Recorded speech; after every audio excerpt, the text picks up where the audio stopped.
Salam benim güzel halkım. Benim Nihat'ımın 5 yaşı var. Autizm, Skynet sendromundan eziyet çekir balam. Karşı edirəm balam, yalvarırım size. Benim balama destek olun. Çok karşı edirəm, ben bir balam bitirmişim. İstəmirəm Nihat'ıma neyse olsun. Bakın onun bu da hastalık kağıtlarıdır. Destek olun balama, ne olur. Ay Azerbaycan halkımızdan. Oğlumlara kızlarım, yalvarırım. Balamı koy bilmesi olsun.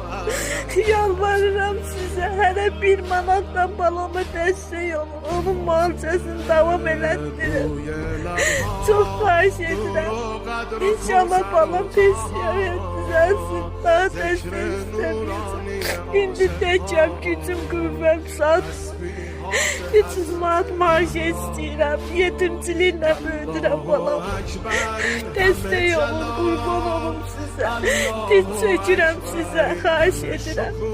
Benim kart nömrəm 52 39 15 17 39 28 69 64 Kapital Bankı.